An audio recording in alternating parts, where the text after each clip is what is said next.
हरे कृष्णा।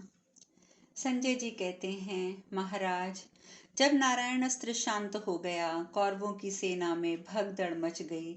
उस समय प्रमुख कौरवों ने अपने शिविर में जाकर गुप्त मंत्रणा की। दुर्योधन ने कहा, कर्ण, मैं तुम्हारे पराक्रम को जानता हूँ और ये भी अनुभव करता हूँ कि मेरे प्रति तुम्हारा बहुत स्नेह है। महाबाहो, तथापि मैं तुमसे अपने हित की बात कहना चाहता हूँ। मेरी ये बात सुनकर तुम अपनी इच्छा के अनुसार जो तुम्हें लगे वह करो। तुम बहुत बुद्धिमान तो हो ही, सदा के लिए मेरे सबसे बड़े सहारे भी हो। मेरे दो सेनापति भीष्म पितामह और आचार्य द्रोण, जो महाअथिरथी थे, वे मारे गए। अब तुम मेरे सेना नायक बनो, क्योंकि तुम उन दोनों से भी अधिक शक्तिशाली हो। वे दोनों महाधनुर्धर होते हुए भी बूढ़े थे। अर्जुन के प्रति उनके मन में पक्षपात था। राधानंदन, मैंने तुम्हारे कहने से ही उन दोनों वीरों को सेनापति बनाकर सम्मानित किया था। तात, भीष्म पितामह के नाते ही और दृष्टिपात करके उस महासमर में 10 दिनों तक पांडवों की रक्षा की है। उन दिनों तुमने हथियार रख दिया था, इसीलिए महासमर में अर्जुन ने शिखंडी को आगे कह करके भीष्म पितामह को मार डाला। पुरुष सिंह, उन धनुर्धर भीष्म को घायल होकर बाणशैया पर सो जाने के बाद तुम्हारे कहने से ही द्रोणाचार्य हमारी सेना में अगुआ बनाए गए थे। मेरा विश्वास है कि उन्होंने भी अपना शिष्य समझकर कुंती पुत्र की रक्षा की। वे बूढ़े आचार्य भी शीघ्र ही धृष्टद्युम्न के हाथों मारे गए। अमित पराक्रमी वीर, उस प्रधान सेनापति के मारे जाने के पश्चात मैंने बहुत सोचने समझने पर सम्रांगण में तुम्हारे सिवा जब मुझे कोई और नजर भी नहीं आता था कि किस योद्धा को मैं देखूं, इसीलिए हम लोगों ने तुम्ही पर शत्रुओं को विजय पाने में तुम्हें समर्थ समझा और इसमें तनिक संदेह भी नहीं है। तुमने पहले, बीच में और पीछे भी हमारा हित किया है। तुम धनुर्धर पुरुष की भांति युद्ध स्थल में सेना संचालन का भार वहन करने के योग्य हो। इसीलिए स्वयं ही अपने आप को सेनापति के पद पर अभिषिक्त कराओ। जैसे अविनाशी भगवान स्कंद देवताओं की सेना का संचालन करते थे, उसी प्रकार तुम भी धृतराष्ट्र पुत्रों की सेना में अब अध्यक्षता में आ जाओ। जैसे देवराज इंद्र ने दानवों का संहार किया था, उसी प्रकार तुम भी समस्त शत्रुओं का वध करो। जैसे दानव भगवान विष्णु को देखते ही भाग जाते थे, उसी प्रकार पांडव और पांचाल महारथी तुम्हें सेनापति के रूप में देखकर भाग खड़े होंगे। अतः पुरुष सिंह, तुम अब सेना का संचालन करो। तुम्हारे सावधानी के साथ खड़े होते ही मूर्ख पांडव, पांचाल और संजय अपने मंत्रियों सहित भाग जाएंगे।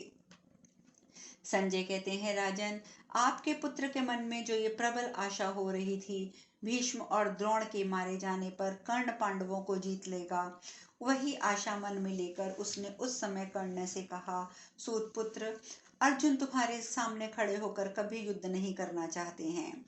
कर्ण ने कहा, गांधारी नंदन, मैंने तुम्हारे समीप पहले भी ये बात कह दी थी कि मैं पांडवों को अब उनके पुत्रों और श्री कृष्ण के साथ परास्त कर दूंगा। तुम धैर्य धारण करो, मैं तुम्हारा सेनापति बनूंगा, इसमें कोई संदेह नहीं है। तुम पांडवों को पराजित हुआ ही समझो। संजय कहते हैं, महाराज, कर्ण के ऐसा कहने पर राजा दुर्योधन अन्य समस्त नरेशों के साथ उसी प्रकार उठकर खड़े हो गए, जैसे देवताओं के साथ इंद्र खड़े हो जाते हैं। जैसे देवताओं ने स्कंद को सेनापति बनाकर उसका सत्कार किया था, उसी प्रकार समस्त कौरव कर्ण को सेनापति बनाकर उसका सत्कार करने के लिए उद्यत हुए। राजन, विजयाभिलाषी दुर्योधन आदि राजाओं ने शास्त्रोक्त विधि के द्वारा कर्ण का अभिषेक किया। इस प्रकार अभिषेक कार्य संपन्न हो जाने पर शूरवीरों का संहार करने वाले राधा पुत्र ने स्वर्ण मुद्राएं, गौएं और धन देकर ब्राह्मणों से स्वस्ति वाचन कराया। तत्पश्चात पुण्यवाहन के शब्द से, गंभीर वाद्यों की ध्वनि से, शूरवीरों के जय जयकार से मिली हुई भयंकर आवाज वहां गूंज उठी। उस स्थान पर सब एकत्र हुए राजाओं ने राधा पुत्र कर्ण की जय हो के नारे लगाए। वंदीजनों ब्राह्मणों ने उस पुरुष शिरोमणि कर्ण को आशीर्वाद देते हुए कहा कि तुम कुंती के पुत्रों को, उनके सेवकों और श्री कृष्ण के साथ महासमर में जीत लो और हमारी विजय के लिए कुंती कुमारों को पांचालों सहित मार डालो। ठीक उसी तरह जैसे सूर्य अपनी उग्र किरणों द्वारा सदा उदय होते ही अंधकार का विनाश कर देता है, जैसे हाथ में वज्र लिए हुए इंद्र के सामने दानव खड़े नहीं रह सकते, उसी प्रकार सम्रांगण में तुम्हारे सामने पांचाल और पांडव नहीं ठहर सकेंगे। काल से प्रेरित हुआ आपका पुत्र दुर्योधन राजकुमार कर्ण को सेनापति के पद पर अभिषिक्त करके अपने आप को कृत्य मानने लगा। राजन, शत्रुदमन कर्ण ने भी सेनापति का पद प्राप्त करके सूर्योदय के समय सेना को युद्ध के लिए तैयार हो जाने की आज्ञा दे दी। वहां आपके पुत्रों से घिरा हुआ कर्ण तारकामय संग्राम में देवताओं से घिरे हुए स्कंद के समान सुशोभित होने लगा। इस प्रकार श्री महाभारत कर्ण पर्व में कर्ण का अभिषेक विषयक 10वां अध्याय पूर्ण हुआ। धृतराष्ट्र ने पूछा, संजय, सेनापति का पद पाकर जब बुद्धिमान कर्ण युद्ध के लिए तैयार हुआ, तब स्वयं राजा दुर्योधन ने उससे भाई के समान स्नेहपूर्ण वचन में कहा। उस समय सूर्य काल में सेना को युद्ध के लिए तैयार हो जाने की आज्ञा देकर उसने क्या किया, मुझे ये सब भी बताओ। संजय कहते हैं, भरतश्रेष्ठ, कर्ण का मत जानकर आपके पुत्रों ने आनंदमय वाद्यों के साथ सेना को तैयार होने का आदेश दिया। प्रातः काल से ही आपकी सेना में सहसा तैयार हो जाओ का शब्द गूंज उठा। तदंतर पुत्र कर्ण निर्मल सूर्य के समान तेजस्वी और सब ओर से पताकाओं द्वारा सुशोभित रथ के द्वारा रण यात्रा के लिए उद्यत दिखाई दिया। कर्ण सोने की जालियों से विभूषित शंख को बजाता हुआ अपने सुवर्ण सज्जित विशाल धनुष की टंकार कर रहा था। रथियों में श्रेष्ठ वीर कर्ण रथ पर बैठकर उदयकालीन सूर्य के समान दुख का निवारण कर रहा था। उसे देखकर कोई भी कौरव भीष्म, द्रोण और दूसरे महारथियों के मारे जाने के दुख को कुछ नहीं समझ रहा था। सभी पुनः प्रसन्न हो गए। मान्यवर, तदंतर शंख ध्वनि के साथ योद्धाओं का जल्दी करने का आदेश करते हुए कर्ण ने कौरवों की विशाल वाहिनी को शिविरों से बाहर निकाल दिया। उस मकर व्यूह में उसने मकर व्यूह का निर्माण किया और मुख्य भाग में स्वयं खड़ा हो गया।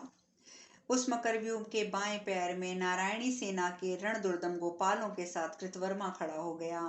व्यूह के दाहिने पैर के स्थान पर त्रिगर्तों और दक्षिणात्यों के से घिरा हुआ सत्य पराक्रमी कृपाचार्य जो थे वह खड़े हो गए। इस प्रकार से श्रेष्ठ कर्ण ने यात्रा आरंभ की और धर्मराज युधिष्ठिर की ओर देखा। उनकी यात्रा पर विचार करते हुए धर्मराज युधिष्ठिर ने अर्जुन की ओर देखा और इस प्रकार कहा, वीर पार्थ, देखो, इस समय युद्ध स्थल में धृतराष्ट्र पुत्रों की सेना कैसी स्थिति में है। कर्ण ने महारथी रथियों के इस प्रकार से उन सबको सुरक्षित कर दिया है और किस प्रकार उन्हें प्रसन्न कर दिया है। महाबाहो, कौरवों की इस विशाल सेना में प्रमुख वीर तो मारे जा चुके हैं। अब इसके कुछ तुच्छ सैनिक ही शेष रह गए हैं। इस समय तो मुझे वह तिनकों के समान जान पड़ती है। इस सेना में एकमात्र धनुर्धर सूतपुत्र कर्ण विराजमान है। अब तुम भी एक व्यूह की रचना करो। भाई की ये बात सुनकर श्वेतवाहन पांडुपुत्र अर्जुन ने इस कौरव सेना के मुकाबले में अपनी सेना के अर्धचंद्राकार व्यूह की रचना की। उस व्यूह के पार्श्व भाग में भीमसेन, दाहिने पार्श्व में धृष्टद्युम्न को खड़ा किया गया। उसके मध्य भाग में राजा युधिष्ठिर और पांडुपुत्र धनंजय खड़े हुए। धर्मराज के पृष्ठभाग में नकुल और सहदेव भी थे। पांचाल महारथी युधामन्यु और उत्तमौजा अर्जुन के चक्र रक्षक थे। किरीटधारी अर्जुन से सुरक्षित होकर उन दोनों ने युद्ध में कभी उनका साथ नहीं छोड़ा था। शेषवीर कवच धारण करके व्यूह में विभिन्न भागों में अपने उत्साह और प्रयत्न के साथ खड़े हुए। भरत नंदन, इस प्रकार इस व्यूह की रचना करके पांडवों और आपके महान धनुर्धरों का युद्ध में मन लग गया। युद्ध स्थल में सूतपुत्र कर्ण के द्वारा व्यूह रचना पूर्वक खड़ी की गई आपकी सेना को देखकर भाइयों सहित दुर्योधन ने मान लिया कि अब तो पांडव मारे गए।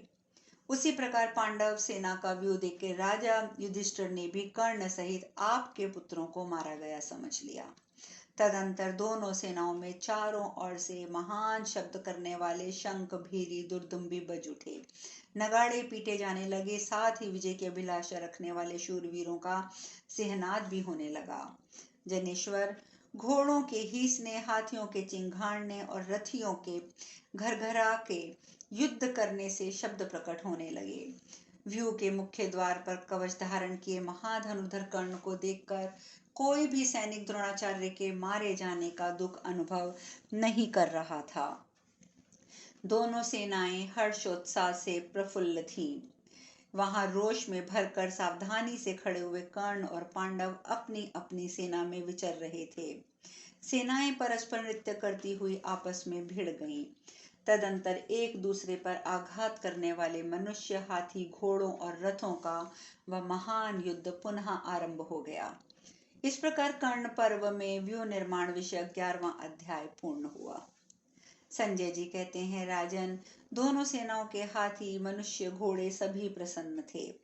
तत्पश्चात भयंकर पराक्रमी रथी, हाथी सवार, घुड़सवार, पैदल सैनिक, शरीर, प्राण और पापों का विनाश करने वाले, घोर प्रहार करने वाले बड़े जोर जोर से आवाजें करने लगे।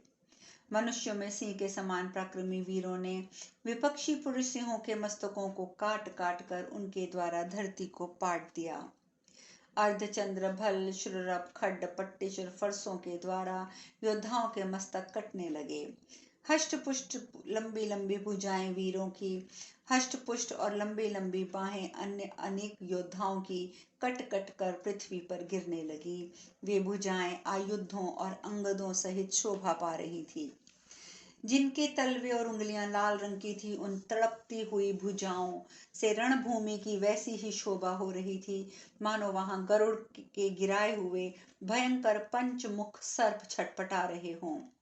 शत्रुओं के द्वारा मारे गए वीर, हाथी, रथ और घोड़े उस प्रकार गिर रहे थे जैसे स्वर्गवासी जीव अपने पुण्य क्षीण हो जाने पर वहां के विमान से नीचे गिर पड़ते हैं। अन्य सैकड़ों वीर बड़े बड़े वीरों द्वारा भारी गदाओं, परिधों, मुसलों के कुचले जाने से रणभूमि में गिर रहे थे। उस समय भारी घमासान युद्ध में रथों ने रथों को मथ डाला, हाथियों ने मद्दत गजराजों को धराशायी कर दिया, घुड़सवारों ने घुड़सवारों को मसल दिया। रथियों द्वारा मारे गए पैदल, हाथियों द्वारा कुचले गए रथ और रथी, पैदल द्वारा मारे गए अनेक घुड़सवार और घुड़सवारों द्वारा काल के गाल में भेजे गए पैदल सैनिक, सब उस युद्ध भूमि में सो रहे थे। गजों और गजोराहियों के रथियों, घुड़सवारों, पैदलों को मार गिराया गया था। शस्त्र शस्त्रों और रथों द्वारा वहां महान संग्राम हो रहा था, जिसमें भयंकर संहार हो रहा था। इस प्रकार जब शूरवीरों द्वारा वह सारी सेना मारी जाने लगी या मारी गई, तब कुंती के पुत्रों ने भीमसेन को आगे रखकर हम लोगों पर आक्रमण कर दिया। अनेक प्रकार के रंगीन वस्त्र पहने, अंगों में सुगंधित चूर्ण लगाकर रखे हुए अनेक सैनिक हाथ में पाश लिए हुए धरती पर सोए हुए नजर आने लगे। सभी सैनिक समान रूप से मृत्यु को वरण करने की प्रतिज्ञा करके एक दूसरे का साथ नहीं छोड़ रहे थे।